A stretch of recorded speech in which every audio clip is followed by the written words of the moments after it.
What role in the Middle East again does Israel play in this?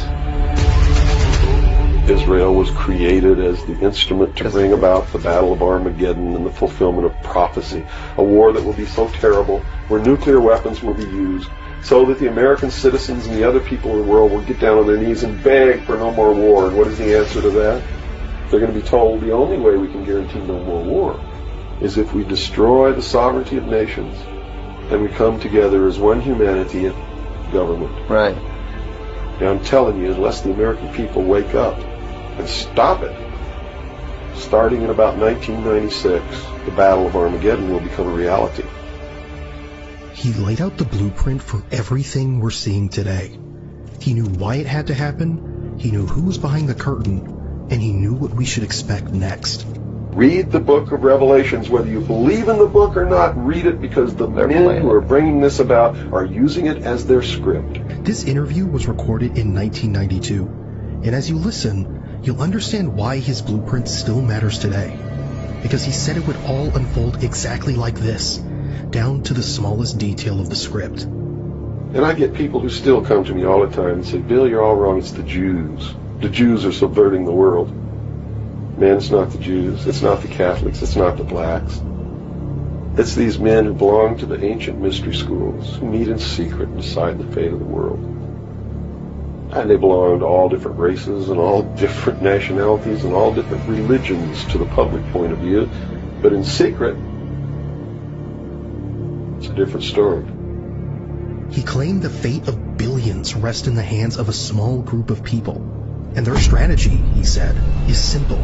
Keep us watching the circus so we never look behind the curtain. At the highest levels of all countries, they all belong to the same club.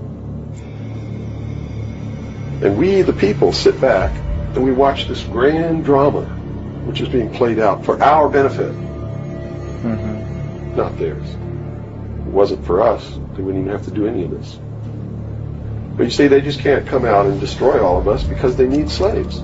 They need people to make their shoes, and make their cars, and mine the ore. They need worker bees, and that's what we are. His name is Bill Cooper, and what you're about to hear is his warning to the world. He believed that if you don't spare the time to hear this message to the end, if you don't make the effort to understand it and finally wake up, then you're participating in the great deception just as much as they are. His words, not mine.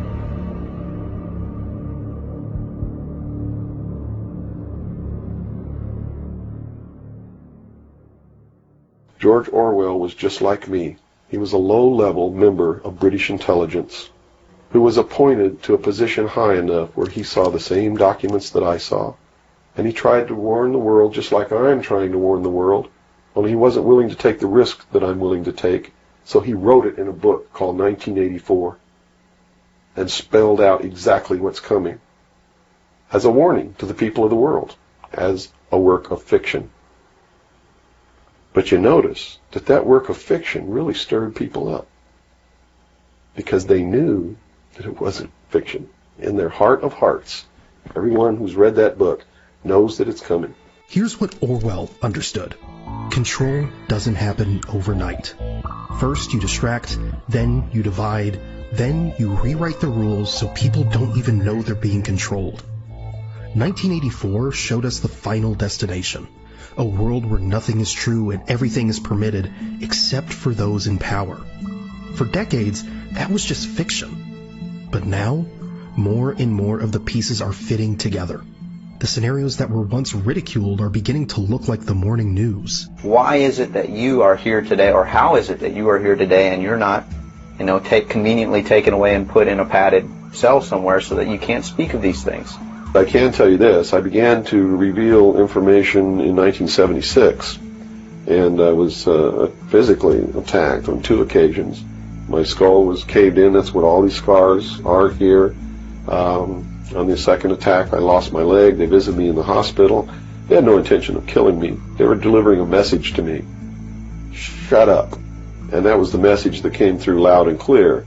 And 2 men who identified themselves with identification cards who belong to the Defense Investigative Service, which is really the Defense Intelligence Agency, asked me if I was going to shut up or they were going to have to do it right.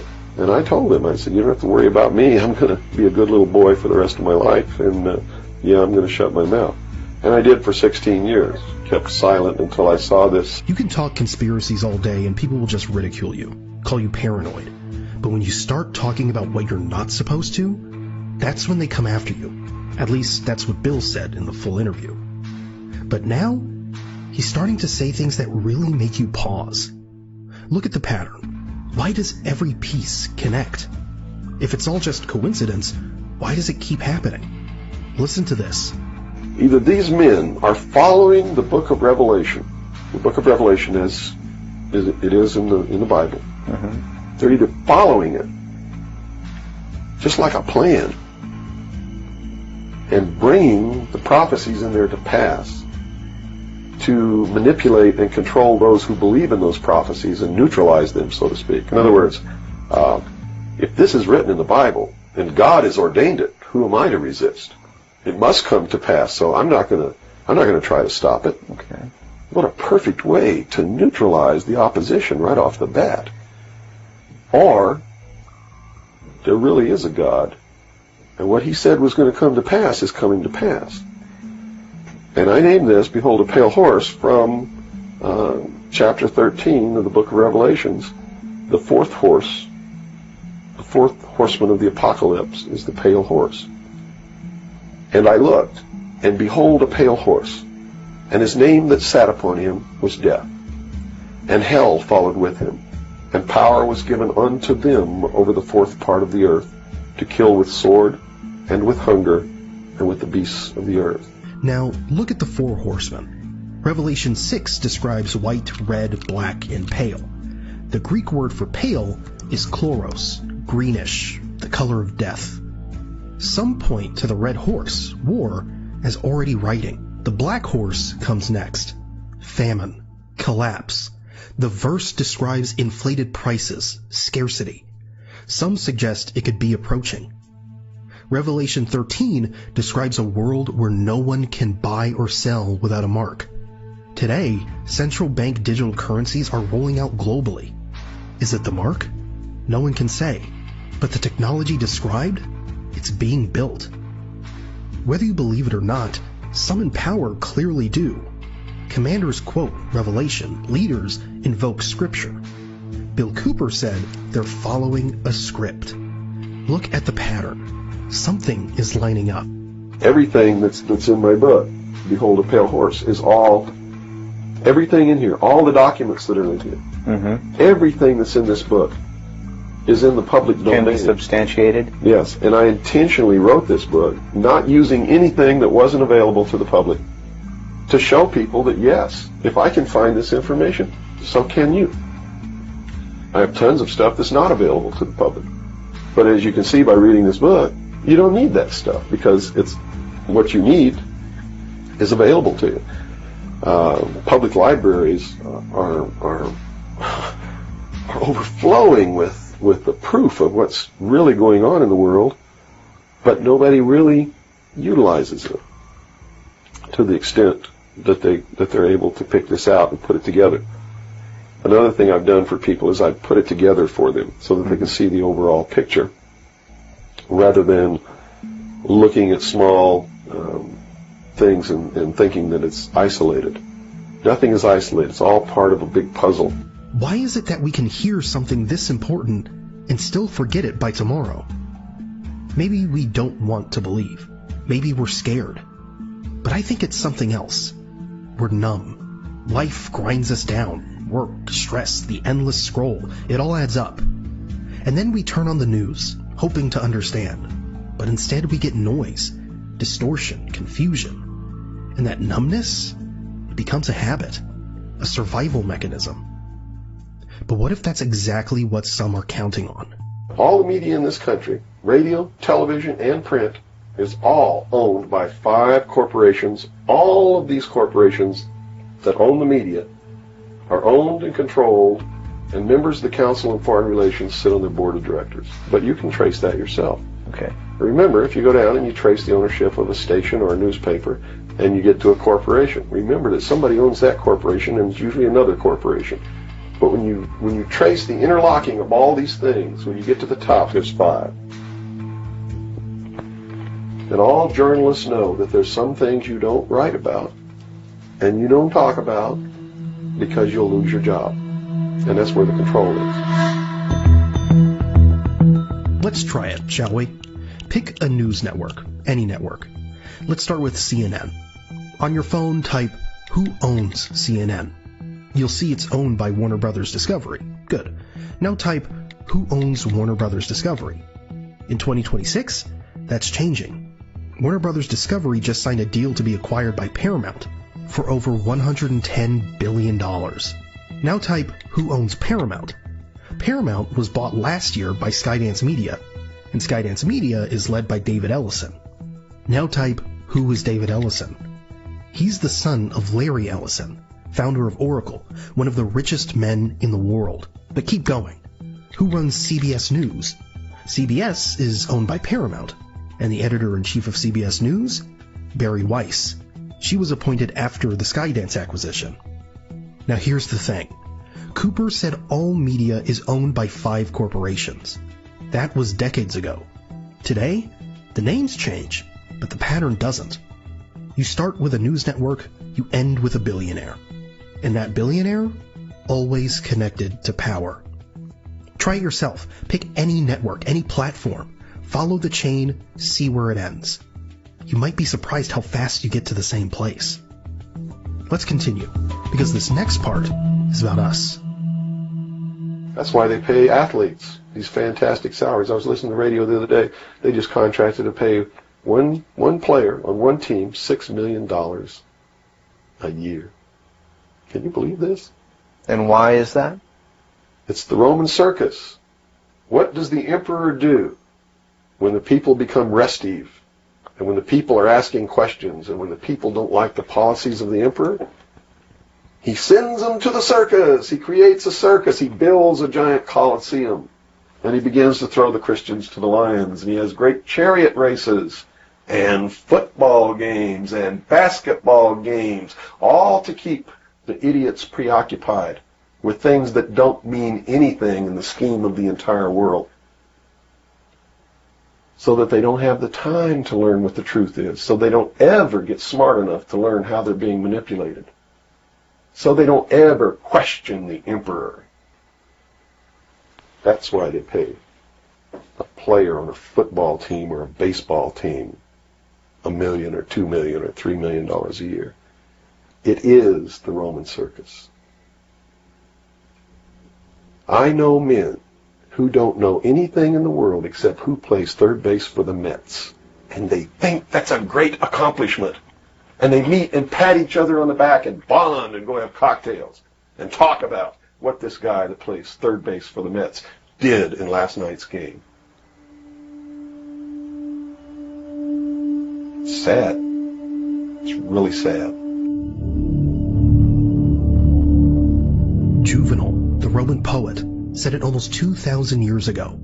The people who once handed out military commands, high offices, everything, now restrains itself and anxiously hopes for just 2 things: bread and circuses. Bread and circuses. Today, the bread is your paycheck. The circus is the game. And while we're glued to the screen cheering for millionaires we've never met, the real decisions are being made somewhere else, by people we'll never see. Because here's the uncomfortable truth. History shows that a society obsessed with entertainment often becomes easier to control. As long as we're watching, we're not asking. As long as we're cheering, we're not challenging. And as long as we're numb, they stay in power. But let me tell you something. When 150 of the most powerful men and women in the world can meet in secret in Baden-Baden, Germany, and plot the fate of billions, and nobody even cares about it. But 6 football players go to lunch together, and it's in the headlines across the country. You have a reflection of the society in which that exists. And it is a sick, sick society that is doomed to self-destruction. So based on that scenario, there's some truth into what these men are looking at. Absolutely, and that's what makes me so sick, is that I'm trying to wake up a people who on a daily basis are proving the ones that I'm warning them about to be right. Be honest. When was the last Davos meeting? And what exactly was proposed there? Most of us couldn't answer that, because we don't care.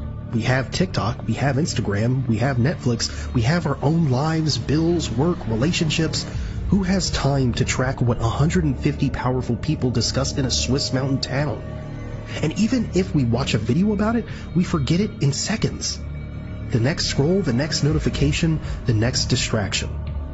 That's exactly what Cooper was talking about. While we're busy living our lives, decisions that affect our future are being made elsewhere. And most of us are simply too distracted to notice. The right track is don't believe anybody. Don't believe me. Don't believe George Bush. Don't believe anyone. You got to go out and you got to get proof in your hand before you can believe anything. And to do otherwise today is the biggest mistake that anyone can ever make. You begin believing people, putting your trust in them, that they're telling you the truth. I guarantee you're going to take a ride on a roller coaster you don't want to be on. Do your own research. Don't jump in the comments and ask, so what do we do now? I'm telling you, use your mind. Because even these videos, they're not here to feed you conspiracy theories. They're here to engage you, to wake something up. Critical thinking is the point. It's better to put your mind to work than to wait for information to be handed to you. Because what if all the information out there is wrong? What then? We have to go back to the roots. Back to what we know is good, what we know is wrong. That inner compass, it's still there. We just stopped using it. Now, do these people recognize the continuity of life? In other words, you have told me earlier that they're after physical immortality. They believe that through their technology, man will become God. Power of reason. Through technology, man will himself become God. They will engineer, just like he wanted to do, the super race who will live forever. And the concept is the same, and the men behind it are the same as was. Bill said more than 30 years ago that they would reach for immortality through technology. Back then, it probably sounded absurd. But now, look at what's happening. Neuralink has successfully implanted brain chips in multiple patients. One man used it to play chess just by thinking. Scientists at Harvard and MIT are working on age reversal technologies. Clinical trials are underway for drugs that could add decades to human life. The CEO of OpenAI said recently that we might achieve human-level AI within a few years. And after that, merging human intelligence with machines is the next logical step. Whether you believe that or not, it's hard to ignore that we're moving in that direction faster than anyone predicted. No matter what your religion is or what you think, they are following the scenario in the book of Revelations to a T, right down to the last little bit. If you want to know what's going to happen in the future, if we don't wake up, and through the power of those, see, not one drop of blood ever has to be spilled, and no one has to ever put any chains on their legs or their arms, ever. If people just wake up and exercise what was given to us in our Constitution, the power of the vote, while we still have that power. So you say there is still a possibility for like one individual watching this tape to actually make a difference? You better believe it. How would that be so? Well, number one, learn what the truth really is. Get away from the fantasy that you've been living. Educate other people, those you know, your family. Once that begins to happen, it spreads. And then if the people decide that they don't want what they have in store for us planned, just through the power of the vote, they can make this country and the world whatever they want it to be. Whatever they want it to be. And there are no limits on that, except to understand that you can never make everything all right, and you can never make everything all bad. Both must exist, and we must maintain a balance. If you stayed until now, you're probably one of those who's awake. Or at least, you're willing to be. And that comes with a responsibility. Be responsible with your mind. Use critical thinking. Bill said it himself. Don't believe him. Don't believe us. Believe what you can prove, what you can verify. But you have to do the work. You have to research. You have to stay awake. Because if you stay awake, others around you might wake up too. And that's how things change. Now, Bill has a final message for us. So, whoever has ears to hear, let them hear. By abdicating responsibility, by not walking in that divine state of grace, makes possible anyone meeting behind closed doors to bring about the world that they want. And the world that they want may not be the world that you want, or that I want, or that these people watching might want. Mm-hmm. If you don't participate, you can't complain. If you don't help cook the meal, you got no right to bitch about it. You got to sit down and eat what's put on your plate. Mm-hmm. If you don't like that, then you should have been in the kitchen helping to prepare the meal, helping to plan it, helping to prepare it, helping to serve it. If you want to sit on your butt in the living room while somebody else prepares the meal for you and decides what it's going to be and puts it on the table, it's too late to say that's not what you wanted to eat. Mm-hmm. It's too late to say it's not cooked the way you wanted it to cook. Well, that's very simple to understand. And that's right. You got to eat it because you have to eat to live. Mm-hmm. And I think that anybody can understand the meaning behind that little story.